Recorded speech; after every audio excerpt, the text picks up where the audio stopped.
விவசாய நண்பர்கள் அனைவருக்கும் வணக்கம். நம்ம இந்த வீடியோல எத பத்தி பார்க்க போறோம் பார்த்தோம்னா, யூமிக் ஆசிடோட பயன்கள் என்ன? அது எந்தெந்த பயிருக்கு பயன்படுத்தலாம்? ஒரு ஏக்கருக்கு எவ்வளோ அளவு பயன்படுத்தணும்? அப்படிங்கிறத பத்தி இந்த வீடியோல பார்க்கலாம் வாங்க.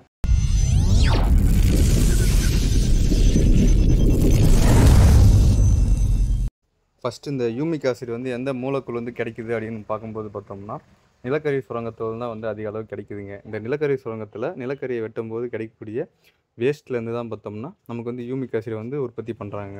அது மட்டும் இல்லாம, இந்த ஆட்டு எருவு, கோழி எருவு, மாட்டு எருவு, இந்த தாவரத்தோட இலையெல்லாம் வந்து மக்கி போகும் பார்த்தீங்களா? அந்த மக்கி ஒரு 4 வருஷம், 5 வருஷம் ஆயிட்டு மக்குன அந்த கழிவுலேருந்து தான் பார்த்தோம்னா, ஒரு சப்ஸ்டன்ஸ் வந்து கிடைக்குதுங்க. அந்த சப்ஸ்டன்ஸ் தான் வந்து பார்த்தீங்கன்னா, ஹியூமஸ்ன்னு சொல்லுவாங்க.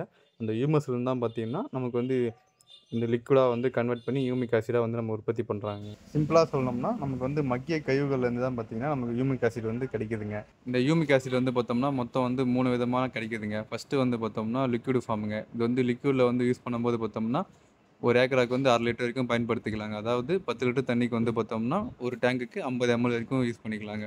2வது வந்து பார்த்தோம்னா, நமக்கு வந்து வாளியில வந்து குருணை வடிவில கிடைக்குதுங்க. இது வந்து பார்த்தீங்கன்னா, நம்ம வந்து ஒரு ஏக்கராக்கு வந்து 10லேருந்து 20 கிலோ வரைக்கும் யூஸ் பண்ணிக்கலாங்க.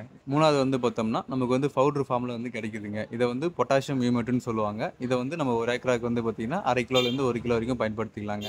இந்த யூமிக் ஆசிட் வந்து பார்த்தோம்னா, அனைத்து விதமான உரக்கடைகள்லயும் வந்து கிடைக்குங்க. அடுத்து இந்த யூமிக் ஆசிட் வந்து பயன்படுத்துறதால பார்த்தோம்னா, நம்ம பயிர்ல வந்து பார்த்தீங்கன்னா, வேர் வளர்ச்சி வந்து பார்த்தீங்கன்னா, ரொம்ப நல்லாவே இருக்குங்க. அது மட்டும் இல்லாம தண்டுமே வந்து ரொம்ப நல்லா ஊக்கமா வருங்க. நம்ம பயிருமே வந்து பார்த்தோம்னா, நல்லா வந்து செழிப்பா, பச்சையா, கருகருன்னு வருங்க. பொதுவா இந்த களிமண் காட்டுலாம் வந்து பார்த்தோம்னா, அந்த அளவுக்கு வேர் வளர்ச்சி வந்து இருக்காதுங்க. இந்த யூமிக் ஆசிட் வந்து நம்ம பயன்படுத்துறதால பார்த்தோம்னா, நம்ம அந்த களிமண் காட்டுலயுமே வந்து பார்த்தீங்கன்னா, வேர் வளர்ச்சி வந்து பார்த்தீங்கன்னா, ரொம்ப நல்லாவே இருக்குங்க. அது மட்டும் இல்லாம, நம்ம மண்ல இருக்க கடினத்தன்மைய வந்து பார்த்தீங்கன்னா, லேசாக்கி மண்ல வந்து காற்றோட்ட வசதி வந்து ஏற்படுத்தி தருங்க. அப்படி ஏற்படுத்தி தரதால பார்த்தீங்கன்னா, அந்த தண்ணி வந்து தேக்கி வைக்கிற திறனும் வந்து மேம்படுதுங்க. கூடவே வந்து பார்த்தீங்கன்னா, நம்ம மண்ணோட வளமும் மேம்படுதுங்க. அடுத்து இந்த யூமிக் ஆசிட பயன்படுத்துறதால பார்த்தோம்னா, நம்ம மண்ல இருக்கக்கூடிய நன்மை செய்யக்கூடிய நுண்ணுயிரிகள் வந்து பார்த்தோம்னா, இது வந்து உணவா வந்து பயன்படுதுங்க. அந்த நுண்ணுயிர்கள் வந்து பார்த்தோம்னா, நம்ம மண்ல இருக்கக்கூடிய சத்துக்கள வந்து கரைச்சு பயிருக்கு வந்து எடுத்துக் குடுக்கறதால பார்த்தோம்னா, நம்ம பயிர் வந்து நல்லா வந்து செழிப்பா வளர்ச்சியும் வருதுங்க. அடுத்து இந்த யூமிக் ஆசிட் வந்து பார்த்தோம்னா, அனைத்து விதமான தானிய பயிர்கள், பயிர் வகை பயிர்கள், கொடி பயிர்கள், காய்கறி பயிர்கள், பய வகை பயிர்கள், பூ பயிர்கள் அப்படின்ட்டு எல்லா பயிருக்குமே வந்து பயன்படுத்திக்கலாங்க.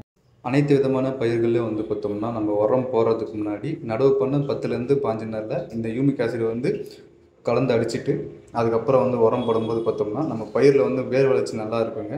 எந்த அளவுக்கு வேர் வளர்ச்சி இருக்கோ, அந்த அளவு தான் வந்து நம்ம போடுற உரமும் வந்து பயிர் எடுத்துக்குங்க. இந்த வீடியோ உங்களுக்கு பிடிச்சிருந்துச்சுன்னா லைக் பண்ணுங்க. ஏதாச்சும் டவுட் இருந்தா கமெண்ட் பண்ணுங்க. மறக்காம என் சேனலை சப்ஸ்கிரைப் பண்ணி வச்சுக்கங்க. நன்றி, வணக்கம்.